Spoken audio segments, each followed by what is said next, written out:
everyone, welcome for this new episode of Timeout from Tamriel. We thank you very much for the warm feedback you have let us, and we hope that the little improvement we have made will please you. Also, in this episode we have a surprise, so stay tuned. Today you have choose the speculation about the future of the Elder Scrolls Online in 2015, so that's what we are going to talk about. Timeout, Deltia, it's your turn. Yeah, you guys really wanted to know about the speculation in 2015, and particularly what's interesting to me is the PvP. Now, you know I've been trying to do a lot more PvP and stuff, but really it's been a year and we've only had the base PvP game, which is Cyrodiil. Now, Cyrodiil is massive, it's fun, they had removal of forward camps, they changed some things with it, but there's been no new mode, no new, instance-based PvP or nothing added on to it since launch, and it's been a year. I think that's way too long, personally, and I think that really needs something else. Now, speculation. So you wanted to speculate, here we go. I'm gonna wildly predict here. In 1.7, I think the next update to this game, they're going to have Imperial City, which has been ready and been done for a very long time, or they've just been working on it. I think that's going to be their first DLC. Reason why? They've been playing it, someone's played it from the community a year ago. I think it's the perfect time to hold back a little bit of content, drop the DLC, Imperial City, and have some cool new, way to get into Cyrodiil. So when the consoles get it, they'll have a new thing they can download day one. So I think that's going to hit around in June. Now, I don't know what you guys think, but the speculation is there's no more 4 to 6 week content cycle anymore. It's going to be probably 8, 10, even 12 weeks, especially with the new DLC, and I have to balance all the servers. So what do you guys think on the PvP side? Do you think I'm right with the Imperial City or something else? I think that you're right, but I don't think it would be... Say that again. Say it again. You are right! You are right! But I don't think it will be a DLC. I think it will not be paid. They cannot make it paid by the players. It will be like a bonus content. So it's maybe the 1.7 or maybe the next one. But I think it's because of the implementation of the Imperial City inside Cyrodiil, it's too important to make it a pay gate. So they need to open it to everyone. What do you think, Sigtric? Okay. I think Imperial City probably is really close to, or going to be the first DLC like Deltia suggests. I'm not so sure that they won't tack a crown fee on it, though. It just seems, when you have a cash shop in a store or in a game, the business is usually going to capitalize on that any way they can. So... well, and two other things, I think, in the year 2015. So basically we got, from now until June's probably done. So realistically, out of this entire year, you got 6 months of content. I think if Imperial City doesn't drop right away, it's going to be arenas or dueling. I think one of those two things, if not both. So dueling, friendly duels, not like a stage where you can go, duel for prizes and stuff, but just the option to right-click on my buddy's name and friendly duel. I really, really, really want that in game. Not for an ego thing, but just more of a gameplay sitting around, let's just duel each other and have fun. I don't know why that's not in the game yet. Yeah, but go ahead. I was just going to say that seems to be something that a lot of people want, so... And most games have it, so there's no reason they shouldn't. Yes, it's true, but they have hinted several times that they are not working on it. I'm sorry to disappoint you. That I'm not going to expect it for any time soon. I don't know their reason, if it's technical issue or if it's balance issue. They want to kind of hide the fact that the classes are not perfectly balanced, but they have hinted several times that duel not anytime soon.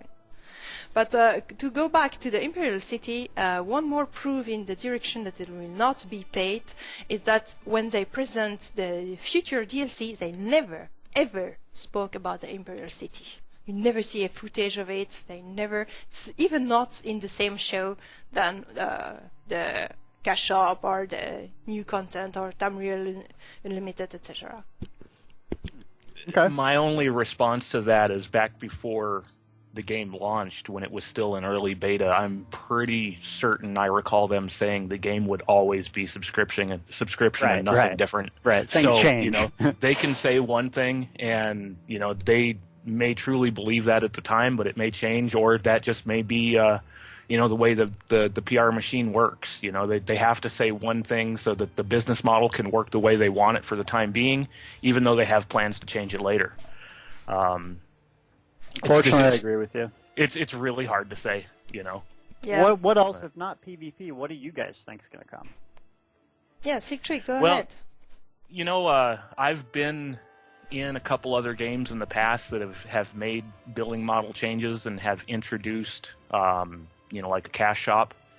And for 2015, we're getting a brand new cash shop in this game. And ZeniMax, I think, they'd be pretty stupid actually not to leverage it and make as much money off of it as they can. From what I've seen on the PTS, the cash shop is pretty light in terms of what's on it and available for people to buy, so I have a feeling we're just going to see regular, maybe even a couple times a month, where they're adding more pets and more costumes to the Crown shop. With that being said, I see a huge weakness in their cash shop, which is, now Star Wars Old Republic, you guys know I bang on it all the time, but they had these like boxes, like a random box where you could, maybe get a chance of winning a rare item. I hated them, but it's a business model that makes sense because it's like the lottery. It's like gambling. Gambling works because people like that random chance. There's nothing in the cash shop right now that you need to purchase more than once. That's their problem. Their money-making tool has to be something that can be, hopefully it's not the potions. Because if it is, that's pretty bad. But right now they need something that you can just keep on buying. Otherwise, you're going to max out all your stuff, and then you're basically back with the subscription model. Yeah, and I mean, if you look at, people who are going to continue paying the subscriptions, and they're getting 1,500 crowns a month or whatever it is, yeah, they're going to run out of stuff to buy real quick, within a matter of months. So they need to put they services. will be adding stuff. Yeah. The services. Okay. Yes, especially customization change, like remake your face, change your haircuts. That's the stuff. What about race? Yeah, I don't know, because that's maybe more difficult with the racial. There's something related to. Maybe they will implement it, but that's not cosmetic. That's more deep in the game because of the racial link to your character. So that if they implement that, if they can do that, it will probably be more expensive than just a regular barbershop service or something like that. We are speculating. Do you think they'll have race changes? Maybe, because they have not denied. They have not said, no, we will not do it. They say, we hear you guys, you want that, so we will think about it. So if they can figure out the tech to change it, with like the racial passives that you get, if they can nail down the tech to where it doesn't cause any problems, I don't see why they couldn't offer it as a service and charge you money for it. So yeah, I think people don't want it in the game, but me personally, I do. And here's why. I've played my character for a year. I'm a Nord Dragon Knight, and I have no offensive bonuses. And I want to play DPS, but do it at a high level. Yes, I can still do it, but it hinders my performance for a min-maxer, if you will, significantly. And for anyone who says it doesn't, BS. It really does. Racial passives matter. They matter a big deal. And for us that have been playing it, maybe we didn't know all the details about the game yet. I think it gives people maybe even a one-time fee, because you maybe made a bad choice and you play a different way now, and I don't want to be punished for that with a character that I spent 500 hours on. Right. Yeah, I don't disagree with it, but it is true, and especially with the change they have done, where you do not have the soft cap. Now it's even more important. Before you could balance out your bad choice by putting more Magicka regen on your gear or something like this, but now if you have done the bad choice, you really have done the bad choice, and you're, like you say, hindering yourself. Yeah. So, now let's speak about DLC and what's coming up, because I'm very excited, especially after have seen this exclusive footage that I've received. Exclusive? What? Yes, from Murkmire. So this will be a DLC. It's kind of confirmed with those images where you can see. I even think that there's costume that will be linked to each DLC because they present 3 guys with a set of costumes. So I think that you will have costume with each of the DLC. So why I'm very excited about this is because I know that they are making high quality content. You can already appreciate the change of quality between the normal game and Craglorn. Craglorn is more beautiful. The quests are more interesting. The delves are really original and unique. And I think that the DLC will be in that line, and you can see it by all videos and also by everything they have said. They have said that everything is handcrafted, so they are not copy-pasting the inn or the blacksmith of the Daggerfall and putting it in a different place. No, it will be unique landscape. Unique. Yeah, sorry. Unique trees, unique building and everything. Also, the animation team and the writing team are now working together closely to make more cinematographic stories. You have seen the revamp of the tutorial, so it will be more in that line. And I think that it will be an amazing experience. Also, they have more experience in the game. They have seen what works, what the people like, and I expect that in each DLC there will be a unique dungeon for a 4-person that will be with very interesting boss mechanic, a bit in the line of City of Arch Veteran, which is very interesting. Yeah, so, and even you can even tell a difference between upper and lower Craglorn as far as the quality of the content. You do the lower Craglorn quest, and there's some really cool ones like Shada's Tear, but when you start doing upper, it's like, whoa. They took their storytelling to a whole new level, and I really like the story. I'm actually doing it for a second time. I know, even me. Even the min-maxer's doing it because I like the story. But what? And I think adding the zones, the biggest thing they can do for consoles and to help out is making zones non-scalable, or scalable, I should say. So if you play with your friends and they're VR1, you're 30, you can all play together. Yeah, that's going to be huge. What do you think, Sig? Do you think that's going to happen? I think it needs to, and from listening to what they've said in the past about like Murkmire before they had announced the change to buy to play and DLC and everything, it sounded like it was going to be kind of a scale to your level type thing where you could play it at any level. And when you start bringing, especially when you start bringing console players in who, by and large, are used to, smaller multiplayer environments. You'll have, smaller servers and only so many people can play on in a map at any given time in a lot of console games. They're going to be used to just grouping up with smaller amounts of players, I think, and running this stuff regardless of what level they are. So, I think it's something that they need to do. All right, so bold prediction. Let's make one bold prediction, not an easy one. Bold prediction for 2015. I'm going to start first. I think there's going to be one or two things that is going to happen. Arenas or housing.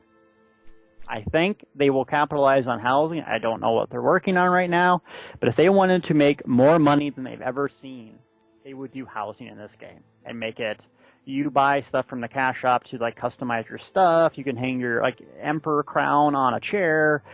You know how popular this game would be if they had that? I really think housing is on their minds. And it works very well with a cash shop. And it works very well with the collections. Yeah, that's true.